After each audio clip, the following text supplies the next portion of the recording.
기대와 우려가 한꺼번에 있는 영역이 바로 자산 가격과 실물 경제의 괴리입니다.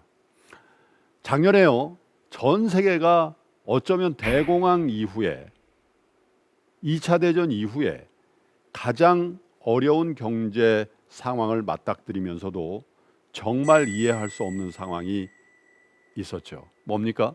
전 세계, 특별히 우리 시장도 그렇습니다만은 주시장의 가파른 상승세였습니다. 대한민국은 주택 시장도 굉장히 강하게 올랐죠. 경제가 안 좋은데 이 자산 가격은 왜 이렇게 오르냐, 이런 질문을 작년 내내 정말로 많이 받았습니다. 지금도 그 질문을 많이 하시고 또 저도 받고 있습니다. 왜 그랬을까요? 말씀드렸죠. 경제가 안 좋을 것 같으니까 미국의 연준을 비롯한 전 세계 중앙은행이 돈을 한꺼번에 풀었고요. 거기에다가 중앙은행에 더해서 각국의 정부에서, 우리도 그렇습니다마는 재난지원금의 형태로 또 막대한 돈을 풀었기 때문에 돈이 많이 풀린다는 건 여러분, 수요와 공급의 원칙에 의해서 어떻게 됩니까? 돈 가치는 떨어진다는 얘기죠. 그러면 돈 가치가 떨어지면 반대쪽에 있는 뭐가 오를까요? 돈으로 사는 무언가죠. 그게 대체로 자산입니다. 그 자산 중에 한국은 부동산이 굉장히 많이 올랐고요. 또 작년부터 동학개미 운동이라고 우리가 재밌게 부르는 개인 투자자들의 주식 투자 열풍이 불었습니다. 왜 그랬을까요, 여러분? 미국도 나스닥, 다우지수, S&P가 공히 사상 최고치를 경신했지 않습니까? 왜 이런 현상이 벌어지겠습니까? 돈 가치가 떨어질 것을 예감한 많은 자산가들이, 혹은 자산가가 되고 싶은 분들이 미리미리 주식을 사고 미리미리 집을 샀기 때문에 자산 가격이 많이 올랐습니다. 그래서 여러분, 주식으로 많이 수익도 내고 그러지 않으셨습니까? 좋은 현상일 수 있습니다. 주가가 좋은 게 좋은 거니까요. 그런데 문제는 오른 주식처럼 혹은 오른 주택 가격만큼 경제가 따라서 좋아진다면 모든 사람이 행복할 수 있습니다. 그런데 이 실물 경제는 그만큼 따라서 못 오르는 상태가 유지되는데, 자산 가격만 너무 많이 오르면 우리가 무엇을 걱정합니까? 바로 버블을 걱정하게 됩니다. 그래서 이 자산 가격이 너무 많이 올라서 한꺼번에 급격하게 빠지는 이른바 버블 붕괴가 진행된다면 꼬리가 몸통을 흔드는, 그죠? 그래서 오히려 더 실물 경제가 안 좋아지는 상황을 걱정해야 될 수도 있다.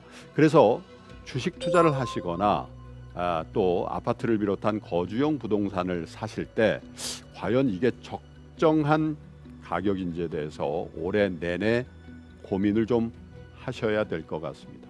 특별히 너무 큰 낙관론으로 무조건 주식을 사고 무조건 집을 사도 걱정 없이 올라갈 거다라는 그 생각에서는 조금씩 경계하는 마음을 좀 가지기를 권해드립니다.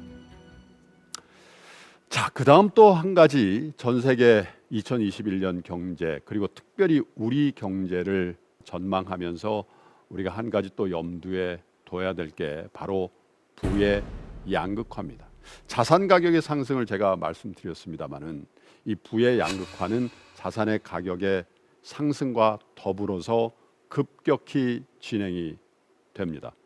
자, 부의 양극화에 대해서 제가 일례를 들어서 설명을 드리겠습니다.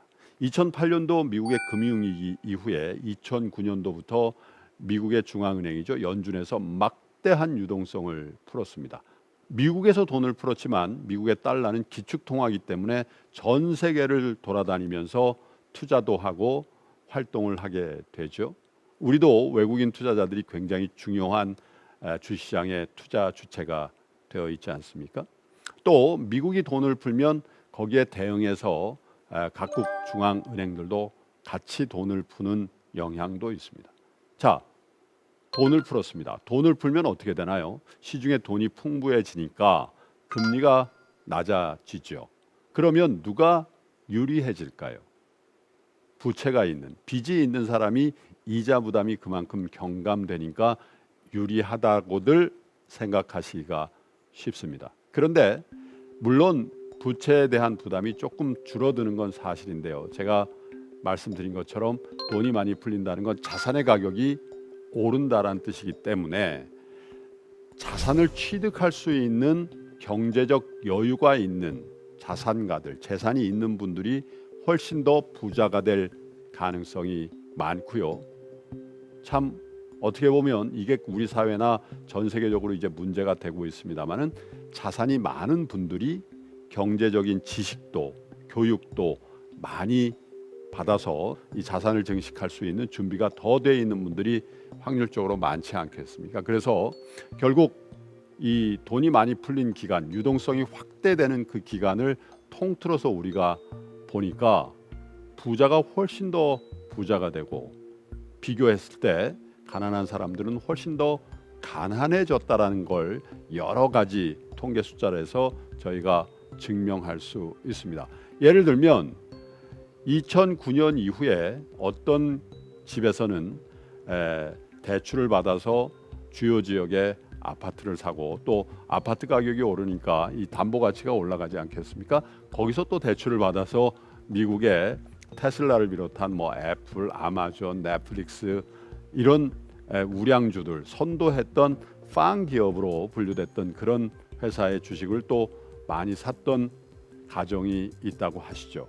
그리고 반대로 아유 이거 위험한 거야. 그래서 은행에 차곡차곡 예금을 했던 가정이 있다고 비교를 해보면 아마도요 레버리지 그러니까 빚을 얻어서 투자한 것까지 포함한 수익률로 감안해서 보면 재산의 차이가 한 5, 6년 사이에 10배 이상 벌어지는 가계도 보실 수가 있습니다. 그래서 이 부의 양극화 문제가 굉장히 심각해져 있는 상태에서 작년에 글로벌 팬데믹이 왔습니다. 글로벌 팬데믹기에는 말씀드린 것처럼 다시 한번 엄청난 돈이 풀렸기 때문에 앞으로 2년, 3년 혹은 앞으로 10년이라는 기간 동안에도 이 부의 양극화는 굉장히 빠른 속도로 진행이 될 겁니다. 부가 양극화되면 사실은 우리 사회는 굉장히 불안해집니다.